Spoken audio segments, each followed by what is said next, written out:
Our next presenter is Agosto Cuellar, fashion designer and fashion activist. Rooted in the vibrant cultural blend of San Antonio, Agosto Cuellar is a risen force in fashion, known for using a sustainable approach, fusing heritage with bold modern aesthetics and channeling the metropolis's rich tapestry of Latinx, Chicanx, Indigenous, and Southwest influences into innovative, wearable couture.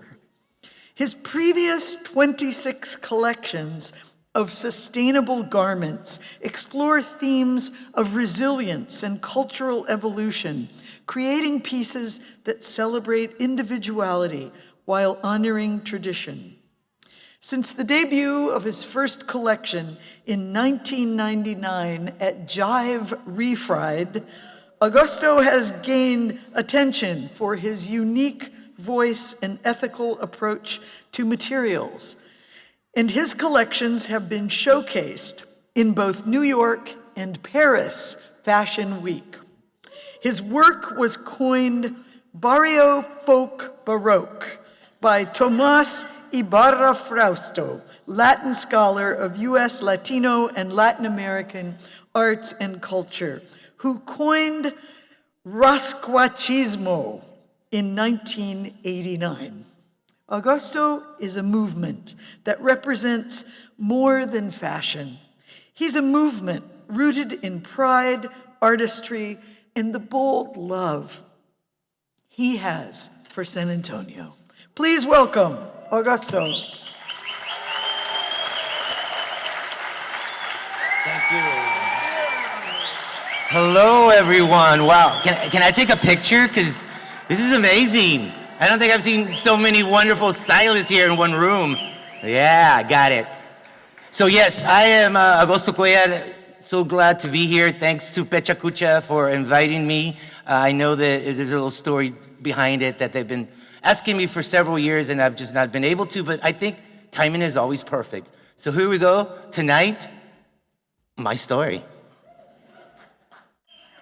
And you know, as a kid, I always remember that I wanted to look at magazines, look at fashion shows, look at anything that had to do with style. So I would ask my parents, can I get a tie and a suit, and can you take pictures of me? So they would take me down to the studios downtown by Jaski's on the bus, and we'd take photographs. And so here I am acting a little silly because, of course, I used to like to have fun. I think I stuffed some tissue into that hat just to give it an asymmetrical feel, just because I wanted something different. I didn't want it to look like every other kid in the neighborhood. Of course, I grew up in the West Side, so you know, we all kind of blended. But the thing was that I got my camera, and so what I was surrounded by was a lot of flea markets. As a kid, we were yanked around flea markets, thrift stores. Of course, this is what I do now. But this is one of the first photographs of a series that I started. I was probably about 11. I had an old Pentax that was probably found in a thrift store, and it barely took pictures. Here's myself, my mom, and my sister with the camera that actually they purchased for me. And we're all wearing our 70s attire, of course, everything but polyester. Made everything happy. Of course, nowadays, of course, it's a bit warm. And another thing that happened around that time was that I always wanted to be in the old times, like my parents. They always had these pictures up, my abuelita in the West Side, retratos of how we were when they got married in the mid-60s. There's my papo and my mama. Always an inspiration in what I've done as an artist, as an entrepreneur. Inspired by my abuelito. Here he is in the left, the right to you, Agustin, and he's here working at one of his probably restaurants, because he had a couple of bars as well. And so I got the spirit from him that, you know, if you want something to happen, you got to be perseverance and you got to make things work, and sometimes they're not handed to you. One of the first places that I found it, right before the Anti-Oppression Church of Hardcore Folk Art with David Zamora Casas, we had Planeta Mixteca, which was in Lavaca neighborhood, 1992 probably. It was my house, but it also was a place where it was a cultural experience. We were able to have events, performances. That's where Carrie Clack found my event that we were having. I got a grant from Sparts, $300, able to buy disposable cameras that I gave to kids at Burnett and Bonham Elementary. And they actually took photographs, and it was their view of Victoria Courts when it existed in its glory. Another part of Planeta Mixteca, the cultural house, was we collaborated. Here's our collaboration with Jumpstart. It was called Celebrating Aztlán through Chicano Action, and the acronym was CACA. Yeah, it was. But it happened. And here's me and Cruz Ortiz in Agosto doing Spaz Tech versus Mascara, or as I would say, mascara. But it was something that happened, and we were able to showcase our different styles, and we did a performance piece. So this is kind of a remembrance of that particular skit.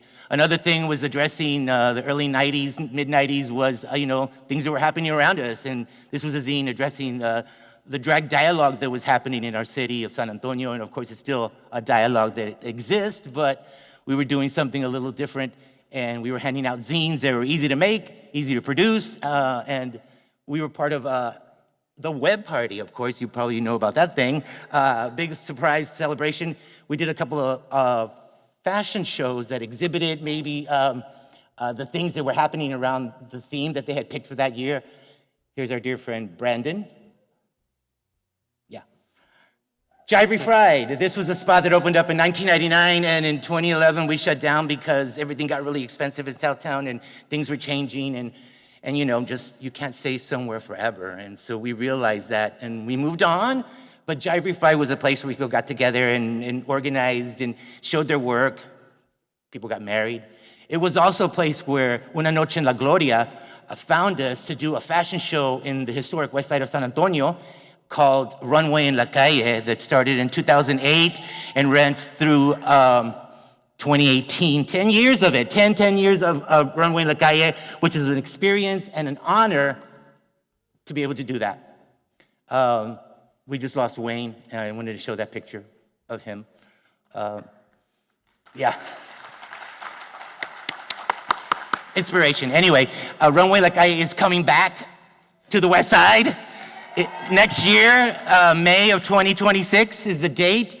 This is when we got featured in Elle magazine. They found us from a store in Marfa that had suggested odd and unusual places to shop at, and we were that place. There it was. And actually, the dress that she bought is actually the one that Alicia Keys is wearing. I know, that was odd. But here's my favorite, the Spurs. Now that we're all marvelous. It had a transistor radio inside so you could hear the game while you were out and about. Only one made, and I don't know where it went. Anyway, thanks to my friend Bo Vincent for helping me out with that. Jivetown was the web series that we did based on Jive Fried. Beverly was one of the actresses. We had a web series. You can still find it online under Jivetown, and it's pretty zany, so if you watch it, get ready for it. It features some Southtown characters. But it was all about keeping San Antonio LeMay. Not lame, not lame. LeMay is that fabric that's shiny on one side, dull on the other. San Antonio! Keep it LeMay, SA. And this piece here is my dear friend, Cristel Hortapuente. It was an art piece that she was doing, and I was cholofied. Yeah, come see me. I'm at Blue Star Agustin. It's an installation piece, but everything's for sale.